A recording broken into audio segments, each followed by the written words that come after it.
Welcome to Trending in Education. This is Mike Palmer. I'm joined today by Roger Spitz, who is the president of Existential and the chairman of Disruptive Futures Institute. He's the lead writer on an interesting set of volumes called The Definitive Guide to Thriving on Disruption. We're going to try to get into as much of it as we can on today's episode. Before we do any of that, I want to welcome you to the show. Roger, welcome to Trending in Education.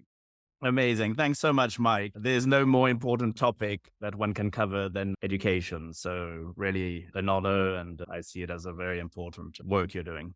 Awesome. Thank you for joining. And I've been following you for a while, and it's really exciting to see this all come together. Actually, real quick, if folks want to learn more about any of this, where should they go? thrivingondisruption.com.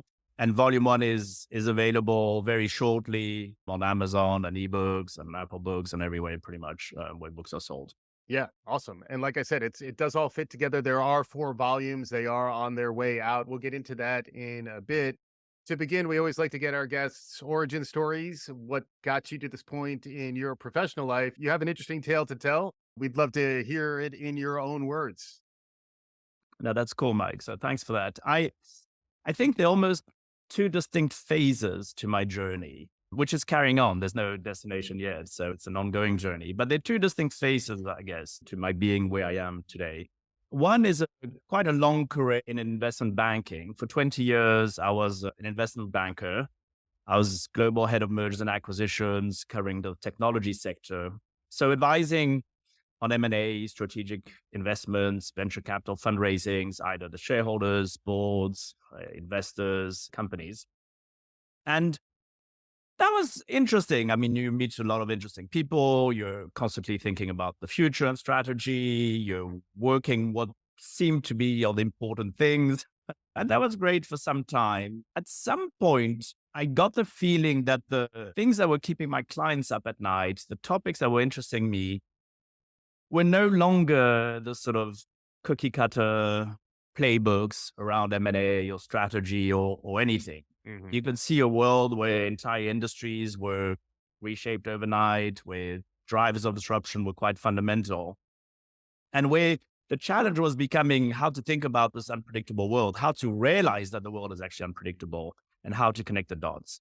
So I spent some time going down a rabbit hole. I was in London for many years, and 6 years ago moved to San Francisco and went down a rabbit hole around complexity and systems and futures and foresight. And long story short, that is when I realized that those were actually the things that interested me more. Longer time frames, more fundamental understanding of change, broader systemic transformation than a transaction by transaction. So that's the big kind of professional journey. And then one other topic we'll touch upon briefly later, no doubt, is that before that, at school and in education myself, I was fascinated by philosophy and the idea of agency and contingency, and what does that mean, existential philosophy, for our beingness. And without sort of dwelling too much on it now, I'll just say that when I moved back into areas of interest to me around impact and philosophy, connecting that with the field of foresight and futures, I was able to reconnect with that interest of just broadening the perspective of what is actually agency and how do I apply that to my own life. Right. Right. And that's a lot. And that's where I will give you credit that it is a pretty profound undertaking what you have put forward here, where it is outlining a transformation, a paradigm shift, if you will, from the way we maybe understood the world previously and the way we should understand the world looking forward. And then also what that means to us as individuals, which is where education and existential psychology and Zen Buddhism and all these different things interrelate. And then it also has a business lens to it in terms of how to increase value and think about how one can perhaps manage an enterprise, get involved in some entrepreneurial activity. So it does all fit together as really a new frame, a new way to understand the world moving forward. It's all founded on the concept of disruption. Disruption is used in a lot of different ways. Can you explain to us what you mean by disruption? And maybe from there, we can get into how you can thrive in increasingly disruptive times. Yeah, indeed. We took it quite holistically, and that includes for the wording of disruption. And maybe so to set the scene, the work, although I led it and wrote quite a lot of it, I had years and hundreds, if not thousands of hours of discussions with many people who contributed. And in particular, an amazing Brazilian journalist and futurist and technologist who writes science fiction called Lydia Zwin, with whom she helped me kind of shape the architecture, the complementary areas from a kind of boring middle-aged white male that I in on Wall Street, Yeah. and helped me take a broader perspective and solicit the various inputs to take that broader view. And the way it then transpires to the concept itself of disruption, indeed, is that for my thinking in this work, is that disruption is no longer merely a single or specific event, it's a constant. So disruption is a constant. And in a sense, the cost of assuming that the world is stable, predictable, and controllable is going through the roof.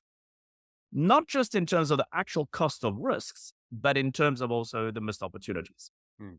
So we have a very neutral lens on disruption. Much will depend on how you prepare for it, your window to the world and how you respond to it. And so when you study disruption, there are two aspects which I've found is often used as an implementation of disruption. One is creative disruption, and that's Joseph Schumpeter, who describes the process when industrial mutations destroy old paradigms, but through that, there's a creative process of regeneration and innovation. Examples he gives in his work, which was written, I think, in the 1940s, 50s, is around, after the Second World War, certain countries that had to rebuild. And that process also brings in, the duality of disruption. And we call that creative disruption 1.0. It's, in a sense, quite macro, maybe slightly more industrial, institutional. The second one, which is obviously the most studied and probably what 90, if not 100% of people whom you mentioned disruption for would recognize this, which is this slightly more specific Silicon Valley disruption where it's often used around the term from Clayton Christensen, disruptive innovation, where there's specific characteristics in terms of how an innovative product disrupts old markets. So there's a formula, it's specific, it's often innovation, technology, or product development related. Yeah.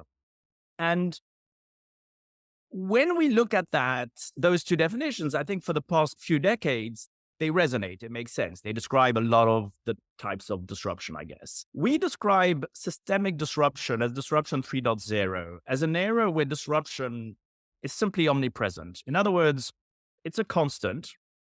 It establishes new paradigms, which themselves evolve into different states.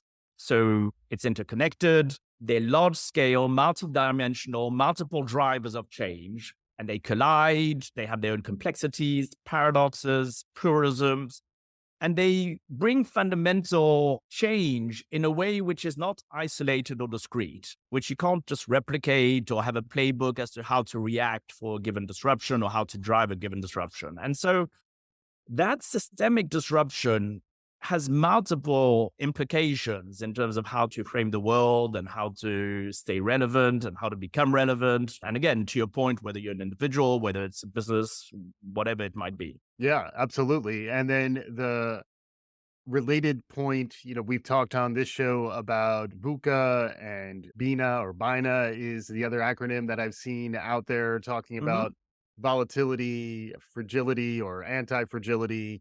You have a framework around AAA plus, which is similar in that there's certain mindsets and ways of operating, ways of being that set you up to perform better in some sense for us to be anti-fragile rather than respond in a negative way to the increased volatility and disruption. Instead, we thrive in that context.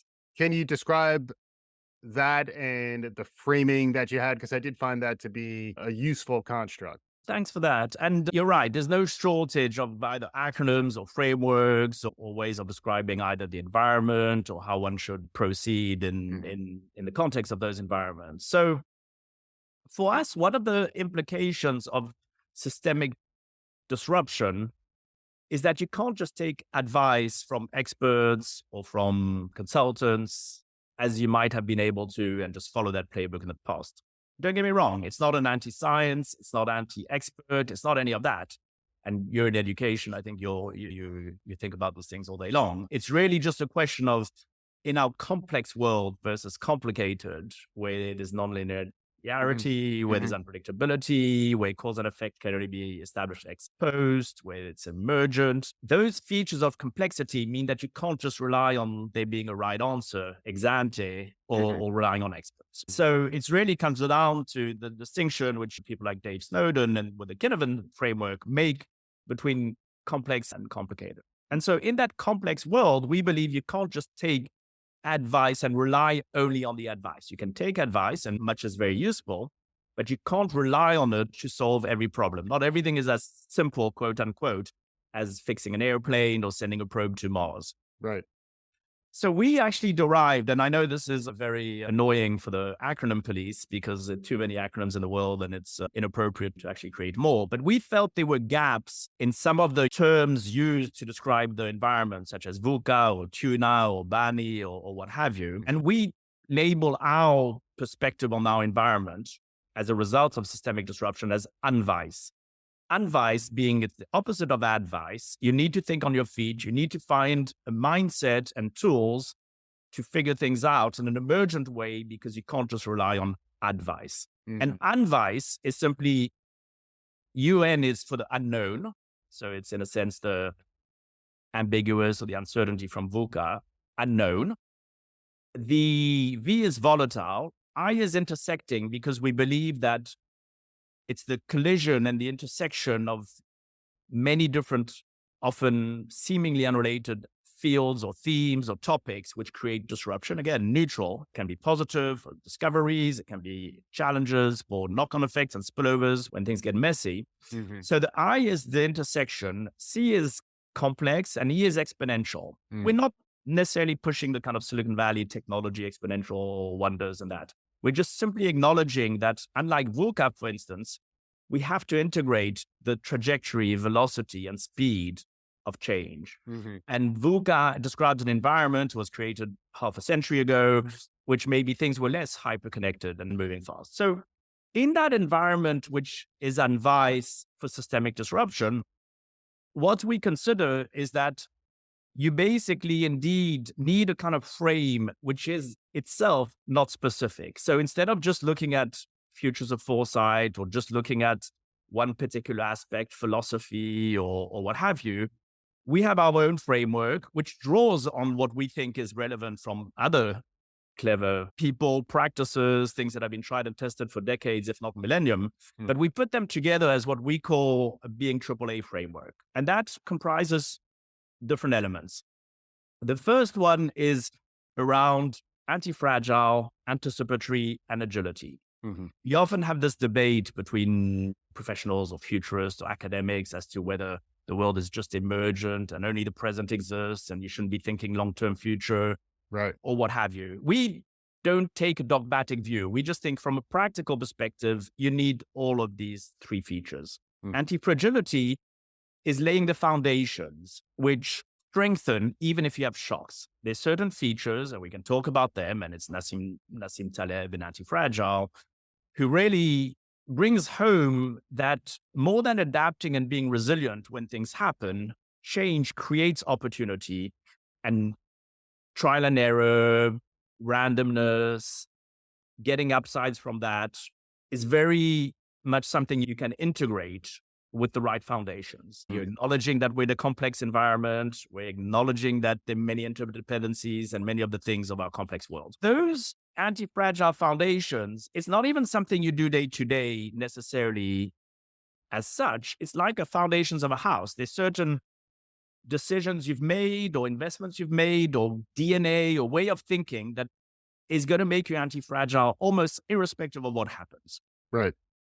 The second element is anticipatory. So this is very much the bread and butter of the futures and foresight field, which you're very involved in. So it's really the capacity to prepare for change. You're thinking of the multiple possible futures. You're deciphering the signals in Mhm. advance. You're interpreting the possible next order implications. You're Yeah. thinking about how things connect. So that's the conventional anticipatory in terms of being cabled into the future. And just to jump in there, that's where I thought the connection to Zen mind, beginner mind, the idea of being anticipatory when from Eastern philosophy, there is the notion of just being present and being in the moment, which allows you to be more anticipatory.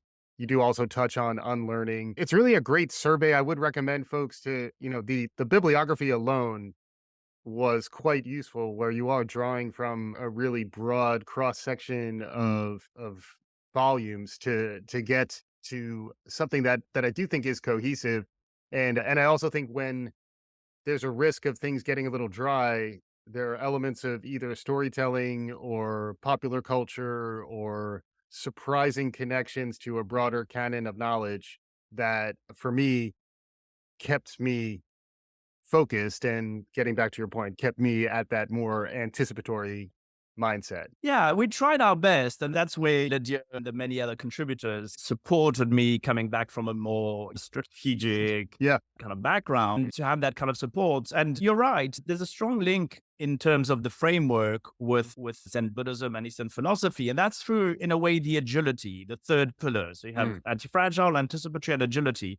And agility, which is a word used in many ways by many different people, but we use it in the sense as the agility to bridge short term with long term decision making. mhm. In other words, we acknowledge that only the present exists and that however strong your foundations, however anti fragile they are, however much you're well versed in terms of exploring the futures, ultimately you make decisions in the here and now, and that is emergent. And so, in that emergent agility, indeed, you have beginner's mind with Shoshin from Eastern philosophy and Zen Buddhism, and you have the aspect of understanding the impermanence with Mujo in Eastern philosophy, or you have existential philosophy, which is you exist and create your essence through your actions. Right. Your decisions, agency, and choice create what you are. And so it's the combination of the right foundations as anti-fragile, thinking and constantly working the futures and the possibilities, but then in the here and now, having the tools, the agency for that agility,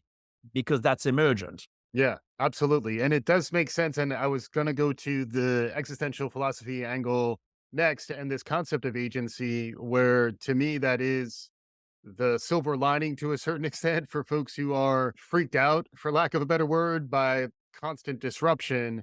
The idea is that in that ever changing universe, that is where agency, free will, the individual's ability to chart her own path is where there is a bit of a silver lining to this. And this is in the place where you begin to talk about beta testing yourself, developing as an individual. And this is also where education becomes a very critical component, where faced with these challenges, you are positioning this as a challenge and an opportunity to lean into. And that's really where you address education head on. Since this is a podcast about education, I'd love to get some of your thinking because I know you've spent quite a bit of time incorporating that into your frameworks.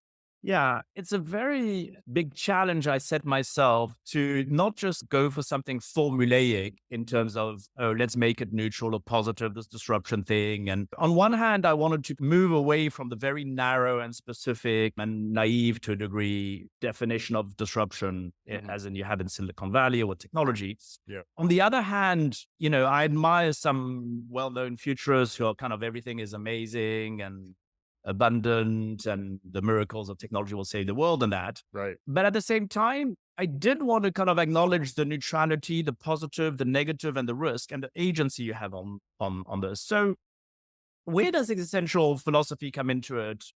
And how does it translate to education? I had this interest, which I mentioned, which was a bit rusty in terms of existential philosophy from the Heidegger, Yeah. Kierkegaard, Jean-Paul Sartre.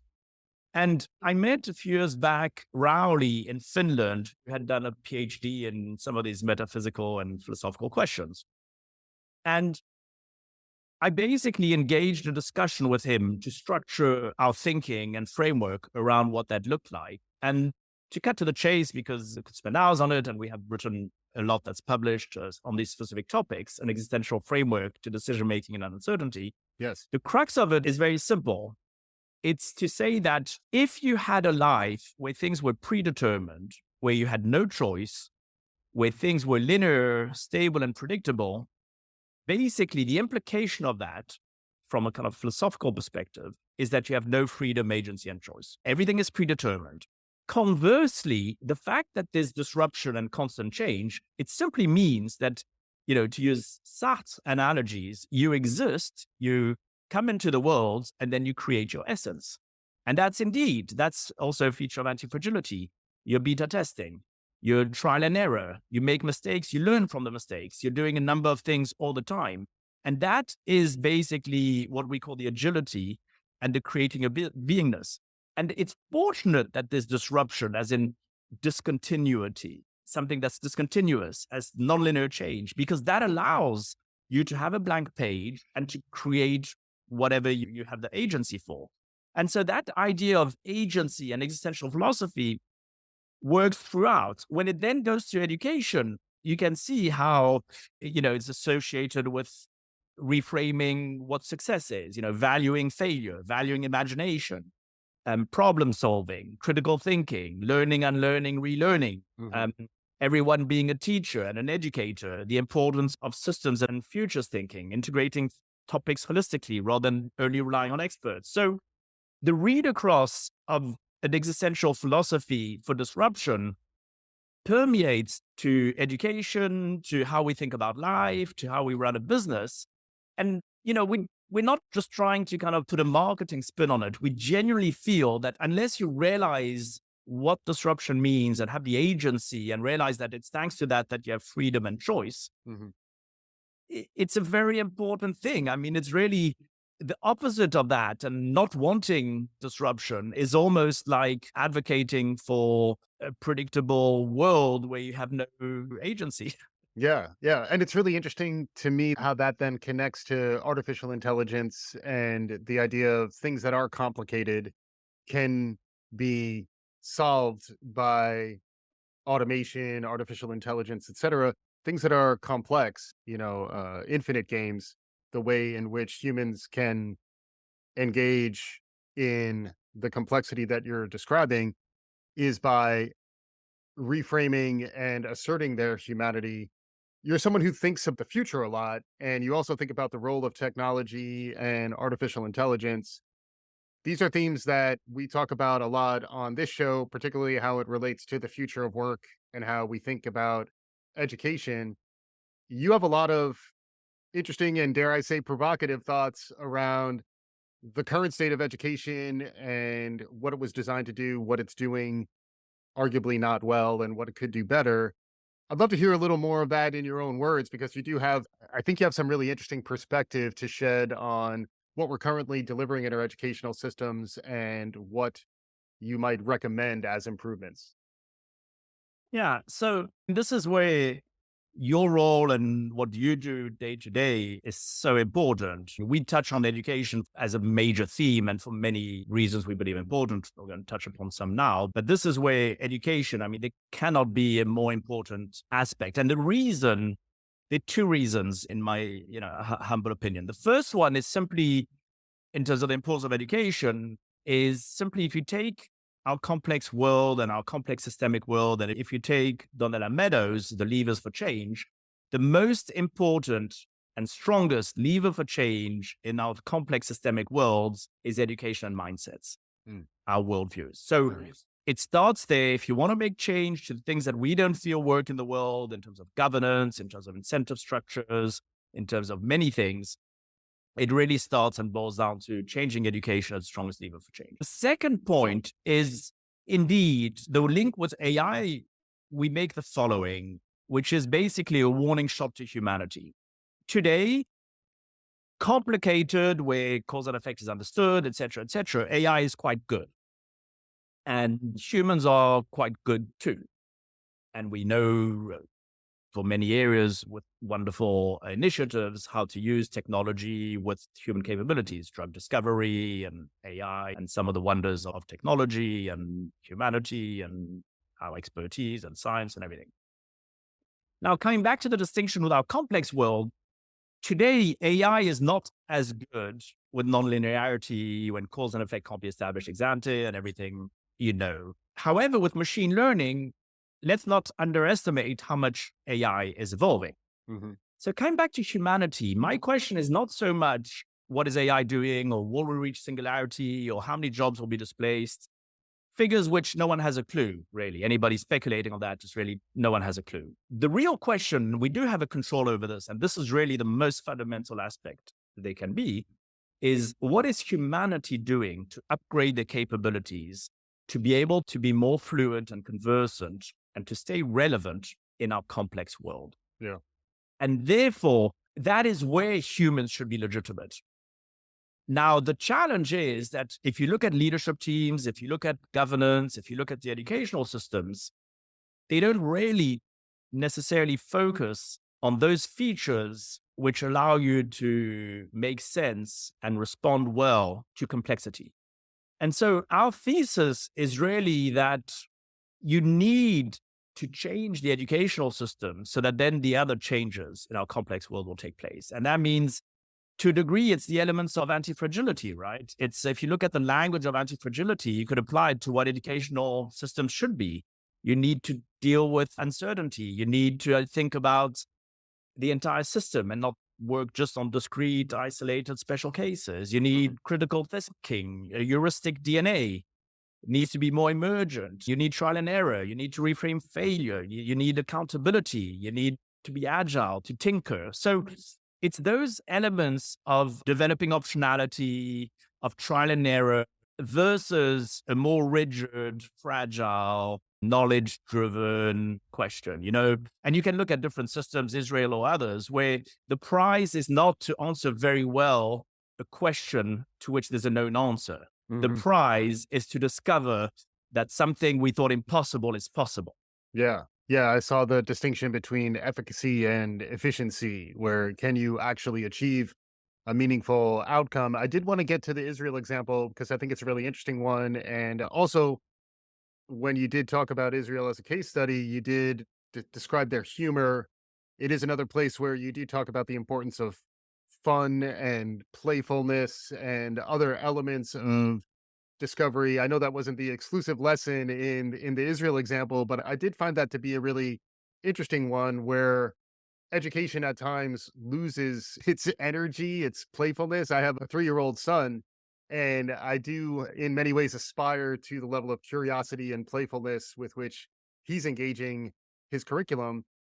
I did find that to be a really interesting element where there is a nod to humor, there is a nod to relevance through edutainment that I found quite refreshing. So perhaps a note on that, and then I'd love to get into the Israel discussion. No, that's great. And maybe we can connect the two aspects. The Israel is an interesting one from an educational perspective and other. And of course, it has its issues and faults Yeah. and that. But it's still, for a relatively small country of less than 10 million people, kind of punches above its weight in terms of breakthrough innovation and science and things which it's not just the next shiny object from Silicon Valley. It's genuine progress for scientific discovery, for how to grow water and food Yeah. from deserts and things which are really hitting the 17 UN SDGs very centrally. And I spent quite some time in Israel to really understand disruption. I thought, okay, if you can talk or write about disruption, you got to have a reasonable sense about how things take in Israel. And one of my senior advisors to the Disruptive Futures Institute, in fact, David Salomon, he has an extraordinary background in dealing with change and disruption and technology. And he was an advisor to the prime minister for 36 years and involved in special ops and all kinds of things. And I also spent a lot of time with Inbal Arieli, who writes a lot about education, is also an entrepreneur and that. And when you look at education there, I came from the outside with a naive education must be amazing in Israel because of how well they do it in terms of R&D and patents and entrepreneurship and all these things and Yeah. science. And then I came out with the following takeaway, which I think is what you're kind of alluding to, which is it's actually not the formal structured educational system. That's kind of okay, if not lousy or weak or average. It's informal education. Mm. It's what you learn playing in a junkyard. It's the term that's used in Israel all the time, which is balagan. It's that state of chaos with the promise of opportunity. Mm. You're right. Israel, like many countries, have existential questions and risk and a particular history. And one way of dealing with it is a particular type of humor and a critical view on their own lives and worlds. And that helps a lot. It's comfort with this chaos, comfort with balagan. They use it to thrive on disruption, literally. Yeah. You can have chaos that is just chaos, or you can have chaos, to use the words of my friend in Balarieli, who wrote an amazing book on education and entrepreneurship in Israel, which is it's chaos with that promise of opportunity. And it's informal. Some of it is informal, some of it is formalized, but not formalized just through the school program. So, for instance, everybody does a military, women, men, Yeah. and that is a process of cooperation, of cross pollination, and opportunistic. In the 1990s, when there were 1 million Russian immigrants coming to Israel, 1 million out of an 8 million population, it's a lot. From one day to the other, you get 15% of your population. Israel already realized the challenge of cybersecurity and realized that if they face an existential risk, if they did not address cybersecurity. And so they used this informal way of educating and leveraging on talent, literally to become the world's leader in cybersecurity, a lot through these amazingly clever and bright engineers. And so all of these features, you can see that it's not like Singapore, which is they have the best K-12 model and the best mathematics teachers, and all that's great.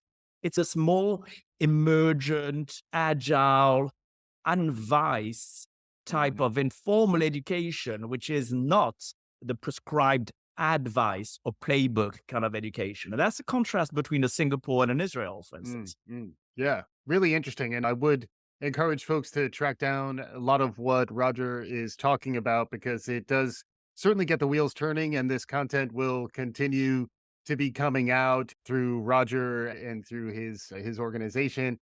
As we're getting closer to time, Roger, I do know another area that we haven't discussed around futures, but is certainly an area that futurists are thinking a lot about, younger generations are thinking a lot about.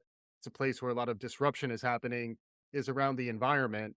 I know that Mhm. is something that you've thought a lot about, and you are being engaged in a lot of different ways around how we should contemplate how the world is changing in new and unprecedented ways due to environmental disruptions and catastrophes and other major weather events. Can you describe some of what's going on in that space and how it relates to the framework? Yeah, we touch upon indeed the environment quite a lot, if only because it would be incomplete to look at sadly disruption and drivers of fundamental change and disruption if we didn't include climate in it. And again, bringing back to the duality of a lot of the things that we write about and a lot of the world, there's duality, right? There's also huge opportunities for individuals, for businesses, in terms of what we call greenessance, which is a renaissance for green. But to link it to the futures and foresight way of thinking, there are two aspects which we really try and hone in deep in terms of the energy transition and climate. The first one is really in terms of the category killer, literally, pun is intended, but the category killer of the don't look up syndrome, which is what we call existential foresight. In other words, today we believe you almost need a chief existential officer, kind of CEO beast or two, who's looking at these existential risks and the possibility of irreversibility is not only for climate, it's also for AI and technology. And it's the nonlinear aspect, which is that small elements can have a very disproportionate outcomes and effects. It's the fact that it's neutral. You can have positive and negative. So an existential crisis is not just a negative thing of worrying about disappearing. It's also how you reinvent yourself. Yeah. And then it's that aspect of kind of monitoring and thinking about the risk of irreversibility, which puts drivers of disruption like climate, AI, or technology in their own category because irreversibility, as stating the obvious, it means that you could reach certain milestones which make it very hard or impossible to then reverse. If the planet is no longer, if the planet is inhabitable, it kind of is hindsight is a little bit problematic at that Mhm. point, right? Mhm. So the first area, as I mentioned, is really existential foresight. How should one think as almost like a chief existential officer? Yeah. The second thing is really that distinction between point solutions and the kind of Clayton Christensen definition of disruptive innovation versus systemic change and versus systemic solutions. And that's acknowledging that, especially topics like climate, you can't disassociate it from the multiple interconnections of the real world. And so anything that's kind of developed as a kind of nice, shiny next point solution is how does that look in a systemic world? And how does change become effective in a systemic complex world? And there you come back to the role you're playing with education and the levers for change from Donna Meadows, which is if you think about climate and take her levers for change, you're thinking about the mindsets and education. And mindset is not only at school, right? It's everything you learn, read, see, absorb, etc. So the first and strongest lever for change is that view. How do people perceive the challenges of the world? And some of the things that don't look up touch upon, right? The second thing is the structures. What structures do we have in place, which is less effective than obviously education and mindsets as a lever for change, but still very effective? What are the regulatory, the governance, the incentives, the alignment, the accountability? What are the structures that determine the outcomes, right? Especially incentives. And then the patterns and trend. How are you monitoring things? What are the disclosure requirements? So I spend a lot of time at the different levels of these levers for change. The work we write, the Institute seeks to educate. I spend a lot of time with technology companies and companies look at energy transition, trying to make that distinction as to what's effective change and systemic versus point solutions. I spend a lot of time, including with Stanford and with IEEE, around disclosure and ESG. What should disclosure look like? I'm on a climate intelligence council of a company called Servest, which is an AI company platform which does climate intelligence, which allows you at the asset level to understand beyond the mitigation, what should you be doing to build resiliency into your actual assets with everyday decisions? What should boards and management teams? So like many of these topics, it's not a specific aspect that you can just kind of tick the box on. It's really thinking through what systemic change involves and trying to kind of imagine how things connect and the next order implications of those. Yeah, it really is eye-opening. It is something for folks on the business side. If you are listening, these frameworks are extremely useful. Roger, you do have a practice where you are helping organizations navigate this world hmm of continuous disruption. And then for us as individuals, the Disruptive Futures Institute is starting to provide more content like what you're describing so that we have additional tools to help us navigate this increasingly disruptive and challenging times, which also include opportunity.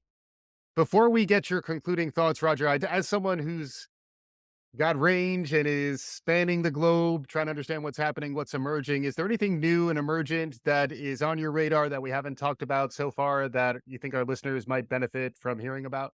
Yeah, so we don't we try and focus on the signals versus the noise, right? So we monitor as best we can many different signals and that, but we don't kind of fuss unduly on any individual one. I think the one thing that we're finding day to day, unfortunately, actually, is the extent to which the world's governance, incentive, and educational systems are misaligned with the sustainability of humanity.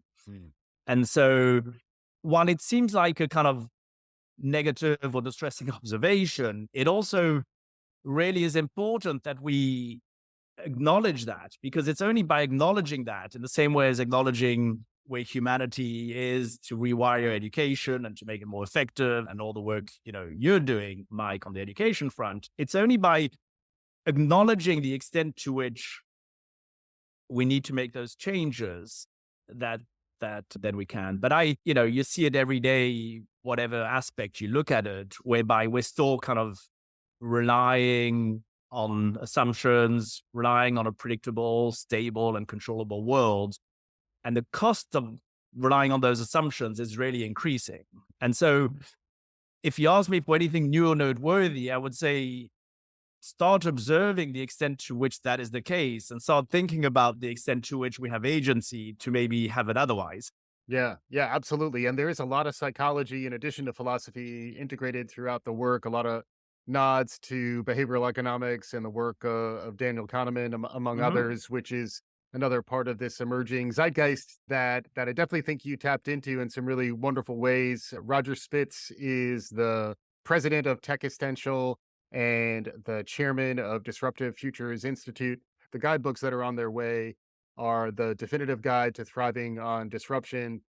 Roger, as we're concluding here, I always like to give our guests a chance for some closing remarks. How can you sum up some of what we've discussed so far today?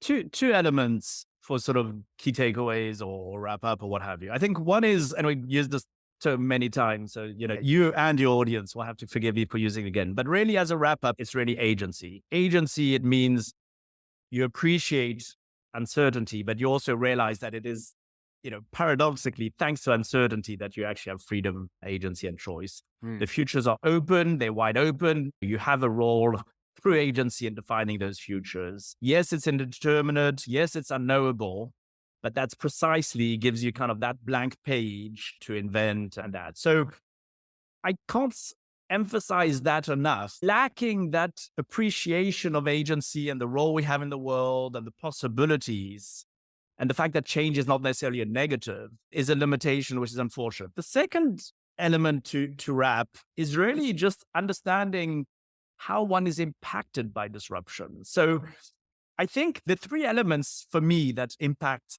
how you are affected by disruption. The first one is perspective. If you expect the world to be completely predictable, linear, and stable, and suddenly there's a deviation from that imagination or the assumptions you have, of course you're going to be surprised. If you consider change to be a constant, then less so. So the first one is perspective. The second thing is your anticipatory mindset and your degree of preparation. So that's kind of one of the A's from anticipatory. And the third element in terms of how you respond to disruption and how you'll be affected by it is simply what is the nature and timing of your response? Subsequent to any disruption, what do you actually do? What decisions do you make? How do you respond? And that's kind of the agility in our AAA. If you can have the right perspective to the world, if you are thinking in an anticipatory way, and if you can think about how you're responding to that, you will be affected differently from someone next to you for the exact same event. Yeah, it all fits together. It takes a lot of work to see how the pieces start to pull together, but I would encourage folks to follow what Roger's putting out there, get more in touch with a lot of this information because you can see how you are living what you're talking about around a systemic perspective. All these different pieces do actually interrelate and cohere in a way that makes sense. And we all want to thrive in increasingly disruptive times. Roger Spitz, thanks so much for joining us on today's episode. Thanks so much, Mike, and really look forward to continuing to see the amazing impact you're having on all the education front and getting the word out there. These are such important topics. Excellent. And hopefully our listeners got as much out of this conversation as I did. If you did, please subscribe, write a review, do all the good things. We'll be back again soon. This is Trending in Education.